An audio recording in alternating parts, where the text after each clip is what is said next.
Thank you, Mr. President. Mr. President, I'm going to come down to the Senate floor right now and build on my Senate colleague from Alaska, Senator Murkowski's remarks that she just made dealing with national security, the challenges we're facing as a country, authoritarian dictatorships on the march, and what the Biden administration is actually going to do to my state, our state, Senator Murkowski and my state, tomorrow. What we've been told by the Biden administration, hey, Alaska senators, here it comes. More crushing of the state of Alaska. And why this should matter, not just to my constituents, which it really does. They're going to be really upset about it. But this should matter to every American who cares about our country's national security and energy security and jobs and the environment. So, Mr. President, we all know the United States is facing very serious global national security challenges. In fact, we are living in one of the most dangerous times since World War II. I think anyone who's watching recognizes that. We had the chairman of the Joint Chiefs and the Secretary of Defense testifying from the Armed Services Committee just last week. They said that. Dictators in Beijing, Moscow, Tehran, North Korea are on the march. They're working together to undermine America's national security interests and those of our allies across the globe. That's happening. I think pretty much everybody here recognizes that. At other times of dangerous global challenges and to maximize our country's strengths while undermining the strengths of our adversaries. That's how you beat them. And here in Congress, over decades, we've supported such policies. But the Biden administration is not normal. Indeed, this administration deliberately is undertaking policies to punish Americans, undermine our core strengths, while continuing to empower our adversaries. Now, okay, I know some of you who are watching, wow, that's a pretty big charge. Dan, what are you talking about? Well, let's get into that. What am I talking about? I have this chart right up here. The president's making a choice tomorrow. Is he helping out with our dictatorship adversaries, or is he going to help out working men and women in Alaska and our country's national security? Mr. President, let's take the example of Iran. Due to the successful, comprehensive approach to sanctioning Iran's energy sector by the Trump administration, by the end of the administration, 3 years ago, Iranian exports were down to about 200,000 barrels a day, leaving Iran, the world's largest state sponsor of terrorism, the country that swears to wipe Israel off the map.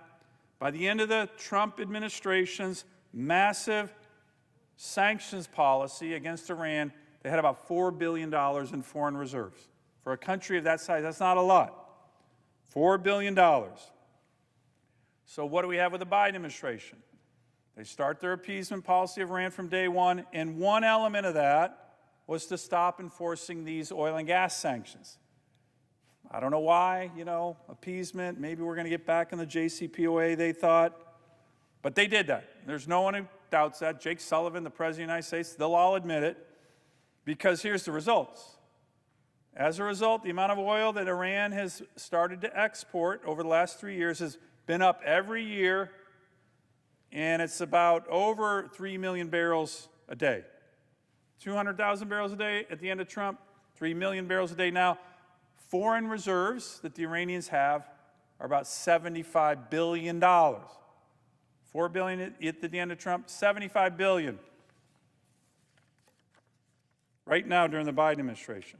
And of course, the terrorist leadership of Iran is using this windfall, as everybody knew they would, to fund their terrorist proxies. Hamas, Hezbollah, the Houthis. Remember, you don't have those proxy terrorist groups at all if you don't have Iran. Iran funds them, they train them, they resupply them with missiles. So these groups are not only vowing to wipe Israel off the face of the earth, but aggressively targeting the U.S. Navy and American sailors and Marines in the Red Sea. So that's happening. China's buying about 80% of that Iran oil, so they're being helped by this policy that the Biden administration has to lift sanctions on the Iranian oil and gas sector. And of course, China is also dominating rare earth and critical minerals throughout the world. Hardly a day goes by without a story being published in the American media about the danger to America's economic strength, transition to cleaner energy, and national security that is posed by China's domination of critical minerals around the world, mining them, processing them. Okay, so those are two important trends. They're happening.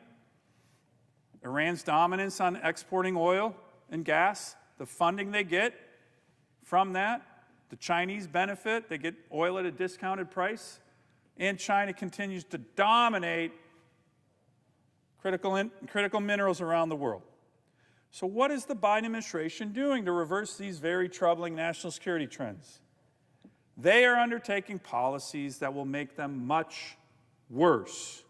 Tomorrow, the Biden administration has let the media know. They started leaking this at the beginning of the week. By the way, they let the Alaska delegation know much later. They wanted the liberals and the media to know. But here's what they're going to do.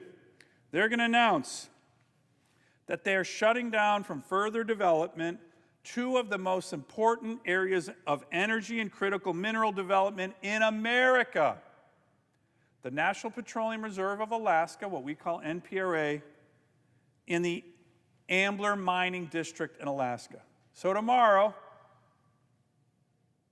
the Biden administration is going to announce that it's sanctioning Alaska. Okay? They're not going to sanction Iran. They let China produce all the critical minerals they want. Tomorrow, they're going to sanction Alaska. Americans, my constituents. I mean, you can't make this stuff up. They're coming after the people I represent, and the terrorists in Iran, hey, drill, baby, drill. It's nuts. It's an insult. Let me give a little more detail, Mr. President, on what this means. I talked about the National Petroleum Reserve of Alaska. This is a part of the North Slope of Alaska about the size of Indiana. It was set aside by President Warren Harding in 1923 for oil for the country, particularly the U.S. Navy. They actually called it the Navy Petroleum Reserve. And then in the 1970s, Congress called it the National Petroleum Reserve. This isn't ANWR. This isn't a wilderness area. This is an area designated by this body for American oil and gas development because we need it. This is one of the most prolific oil basins on the planet Earth. Estimates close to 20 billion barrels of conventional oil, 15 trillion cubic feet of natural gas. As I mentioned, one of the most prolific areas in the world for oil production. It's right next to existing infrastructure. And, oh, by the way, Mr. President, it is developed with the highest environmental standards in the world. You think the Iranians have high standards? You think the Chinese do when they mine their critical minerals? You think the Russians do? You think the Saudis do? They don't. The place that has the highest environmental standards in the world on resource development, by far, is my state. Hands down, everybody knows it. So what's the Biden administration do? Drill, baby, drill for the Ayatollahs. Don't give a damn about the environment. Alaska, the highest standards in the world, we're going to shut you down. So tomorrow, the Biden administration is going to announce they're going to take 13 million acres of the National Petroleum Reserve off the table for development. Wow, that's a good idea, Joe. That's a really good idea for the national security and energy security of our country. Let the terrorists here drill. Let Putin drill, and you're going to shut down Alaska. 13 million acres. Let's go to the Ambler Mining District. It is considered one of the most extensive sources of undeveloped zinc, copper, lead, gold, silver, cobalt, anywhere in the world. Senator Murkowski did a good job just a couple minutes ago explaining what we have in the Ambler Mining District, in Alaska, in America. Again, when we mine in Alaska, highest standards in the world by far, not even a close call. You think the Chinese have high environmental standards when they mine? Yeah, they don't. So, this part of Alaska, part of America, is critical for the minerals we need for our renewable energy sector, for our economy, of course, to compete against China, and for our national security. F-35s have all kinds of critical minerals that we need and rare earth elements. But tomorrow, the Biden administration is going to announce that they're going to reverse a previously permitted road. By the way, a 7-year EIS cost $10 million. We paid for in Alaska. That was permitted. Tomorrow, the Biden administration is going to announce that they're going to reverse that permitted road and say, Ambler Mining District, America, sorry, off limits. Our adversaries will certainly be celebrating these national security suicide measures of the Biden administration. It's only going to strengthen them. Putin, Xi Jinping, the terrorists in Iran, North Korea, they're going to be like, holy cow, I can't believe this. These Americans have all this stuff in Alaska. And Joe Biden and his radical allies are going to shut it down. Xi Jinping's going to be like, damn, the Americans are going to be more reliant on us for critical minerals. I guarantee you they were worried about the Ambler Mining District, but don't worry, Xi Jinping. Joe Biden's sanctioning my state. Don't worry. He's sanctioning Alaskans. Won't sanction the Iranians. Drill, baby, drill with them, but you're going to sanction Alaskans.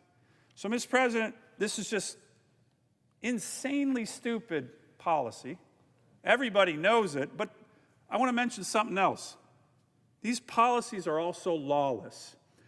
And even my colleagues on the other side of the aisle who don't always get it when it comes to American energy, Alaskan energy, you should get it when we pass laws that say you got to do X, Y, and Z, right?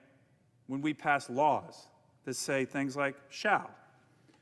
The Biden administration doesn't get it, especially when it comes to Alaska. We passed in 2017 the requirement to do 2 lease sales for ANWR. My state had been working on that for 40 years. The leases, the first one was done during the Trump administration. Biden administration came in and said, we're going to cancel those leases. No reason. Lawless. Okay? But let me just give you an example. So they're going to take half of the NPRA off the table tomorrow for development, 13 million acres, even though Congress in 1980 directed the Secretary of Interior to conduct an expeditious program of competitive leasing for oil and gas in the NPRA. So we're telling any executive branch official, hey, you got to develop the NPRA. It's for America. It's for the oil and gas that we need. Tomorrow, Joe Biden's going to say, Congress, we don't need to listen to you. So that's lawless action number 1 as it relates to NPRA. But lawless action number 2 that they're going to announce tomorrow, Mr. President, on the Ambler Mining District is a real shocker. I mean, even Joe Biden and his lawless administration have to be blushing on this one. By the way, there were some emails that there was a FOIA request when they said, we're going to cancel those ANWR leases, even though Congress said we had to do it. This is the Biden administration canceling the leases. OMB, in emails back and forth between Interior and OMB and the Biden administration, OMB was like, hey, wait a minute, where do you get the legal authority to do that? This is the Biden administration's OMB. This is in emails. Interior, Deb Haaland, they're like, yeah, whatever, we don't care. We're just going to cancel them. So then they're going to take NPRA off the table, and now with the Ambler Mining District, Mr. President, the law is very, very clear. I'll read it to you. This is on the Department of Interior's website right now as we speak. Their website says that NILCA, it's a really important law, Alaska National Interest Lands Conservation Act, which was passed in 1980, mandates a right-of-way to the Ambler Mining District. Senator Stevens put that in here. Congress agreed. There's Secretary Holland's Department of Interior website right now. It says, ANILCA requires that a right-of-way access be permitted across National Park Service lands for this project, the Ambler Mining Project, okay? That's what the Department of Interior website says right now. And then, Mr. President, here's actually the language from a law. Congress finds that there is a need for access for surface transportation across the western Kobuk River unit of the Gates of the Arctic of the National Wildlife Preserve from the Ambler Mining District to the Alaska Pipeline Haul Road, and the Secretary shall permit such access. Shall. I'd like to put this for the record, Mr. President. So that's the law. The Biden administration tomorrow is going to go, we don't care about the law. We're going to take that off the table and reverse the EIS and the road that you guys have tomorrow for good. Again, who's going to benefit? Who's going to benefit? Well, I think these dictators are going to benefit. The Ayatollahs, Xi Jinping, certainly the Alaska workers aren't going to benefit. And that's a big issue, Mr. President. Presiding officer is my friend, but I'm going to say something that I've said on the floor many times. When it comes to national Democratic policy, when they have a choice between that guy or that woman building a pipeline, the great men and women who built this country, their interests, because everybody wants to develop resources in my state, that's the Trans-Alaska Pipeline, or the interests of the radical far left who's driving these policies to shut down my state, every time the National Democratic leaders go with the radical far left. And they tell that young woman who's building that pipeline, good luck. Sorry for your job that you just lost. So the working men and women of Alaska, of America, because these are big projects, they're going to lose. But I'll tell you else, Mr. President, who's going to get hurt really badly by this, and this is a fact, by these decisions tomorrow. These great people. These great people. This is a picture of some of the Inupiaq Native Alaskan leaders from my state. They live on the North Slope of Alaska. They've been living there for thousands of years. Thousands of years. They are fully, unequivocally against this rule that Secretary Holland and the White House are putting out tomorrow. 100% against it. The tribal leaders, the borough leaders, that's our new borough mayor, the North Slope Borough, Josiah Puckatuck, the Alaska Native Corporation leaders, they're fully against this. Every Alaska Native leader who lives up there, this is where they're going to do this, by the way. This is their homeland. And the Biden administration tomorrow is going to look at them and go, we don't care what you think. We don't care what your interests are. The radical lower 48 eco-colonialists are telling us what to do, so you Alaska Natives, tough luck. Now let me tell you a story, Mr. President, that's really infuriating. We held a press conference a couple months ago in Alaska, led by these great Alaska Native leaders, okay? They're wonderful, incredible people, living in Alaska for tens of thousands of years. They don't like this rule, so they've come to D.C. They came to D.C. 8 times, 8 different times, traveling over 4,000 miles. The leaders of the North Slope, where the Biden administration is going to issue this rule tomorrow, 8 times they came to D.C., flew here, and asked for a meeting with Secretary Holland to advocate, Madam Secretary, this is really bad for us, bad for our future, bad for our economy, bad for jobs. We do not want this rule. Hear us. 8 times they've come here. You know how many times Secretary Holland met with them? The leaders of the North Slope? The Inupiaq Native leaders of the North Slope? 8 times they came to this city, flying 4,000 miles. Guess how many times? Deb Haaland, who has an Indian trust relationship with these great Americans, Guess how many times she met with him? You know the answer. 0. 0. They came here 8 times. So we held a press conference with that banner. Secretary Holland, hear our voices. She doesn't want to hear their voices. She doesn't want to hear their voices. She won't hear their voices. You want to talk about cancel culture? This administration talks a big game about, oh, we're going to take care of the indigenous people of America, the people of color. But guess what? There's a giant asterisk when it comes to that policy of the Biden administration. Not if you're Alaskan Native. Not if you're Alaskan Native. And you want to develop your resources? We're not going to listen to you at all. 8 times they came to this city. 8 times Deb Haaland said, sorry, I'm not listening with you. I'm not listening to you. I'm not going to meet with you. So guess what's going to happen tomorrow? The Biden administration is going to issue a rule that every single one of these leaders is adamantly opposed to. And not one official in this administration gives a damn. Let me give you a couple quotes from these great Alaska Native leaders. This is Charles Lampe. He's the president of Kaktovik Inupiaq Corporation. This has been about the Department of Interior's actions, locking up their lands. These are their lands, not Interior's lands, not Deb Haaland's lands. Here's what he said, quote, we will not succumb to eco-colonialism and become conservation refugees on our own lands that they've lived in for 10,000 years. The Inupiaq people have every right to pursue economic, social, and cultural self-determination. My community unapologetically supports the leasing program in Anwar. That's what he's talking about. Many people try to steer the debate to caribou.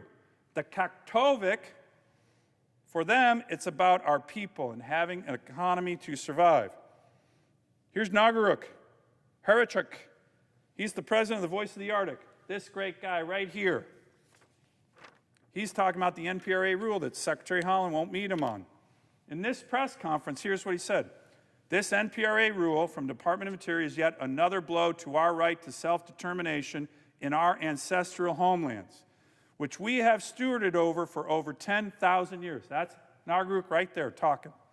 Not a single organization or elected leader on the North Slope of Alaska, which fully encompasses the National Petroleum Reserve of Alaska, supports this proposed rule.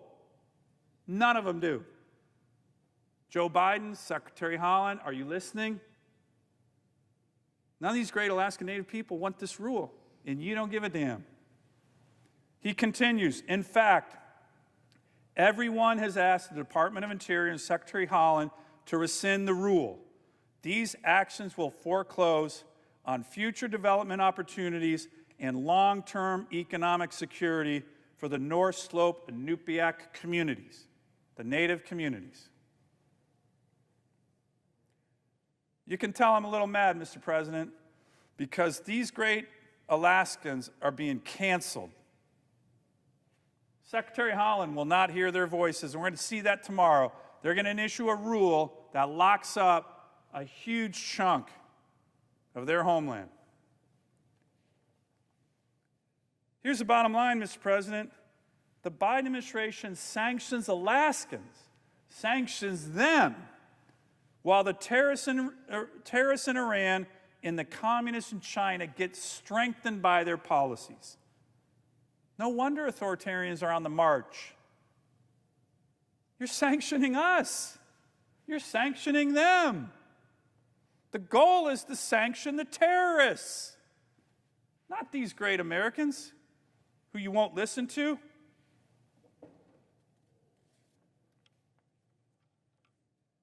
And when I say sanctioning Alaska, Mr. President, I'm just not talking about what we're going to see tomorrow, which, by the way, again, every American should be worried. They're going to shut down one of the biggest oil basins in America and one of the biggest critical mineral basins in America. For what? Well, I think we all know for what. Joe Biden's kowtowing to the far left radicals because he thinks that's the way he's going to get reelected.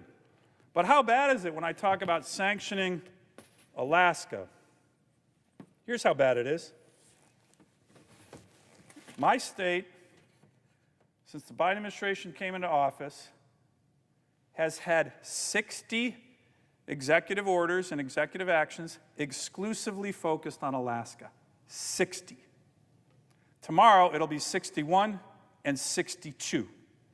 It hits every part of our state, every resource development project, every access to federal lands, every infrastructure project. We got a lot done during the Trump administration. Historic amount of things done for natives, for non-natives, things that we've been trying to get done for Alaska for decades. During the Trump administration, working with a Republican Congress, we got a ton done. The Biden administration comes in, and on day one, they start their war on Alaska. This is a tough chart to read. These are the specific 60 executive orders and actions targeting Alaska by the Biden administration on day one. By the way, that's the president's first day in office, January 20, 2021. He issued 10 executive orders and executive actions exclusively focused on Alaska. 10. So this administration loves to sanction us, loves to sanction Alaskans. And when that happens, Mr. President, you're hurting the country. We need Alaska's resources, our oil, our gas, our renewables. We're proud of all of it. And we have the highest standards in the world on the environment. So this is really bad for my state. By the way, I was in the Oval Office last year trying to convince the president not to keep crushing Alaska, and I handed him this chart. At the time, it was 46 executive orders. Now it's 60, 62 tomorrow. I handed him that. I was respectful. I'm in the Oval Office.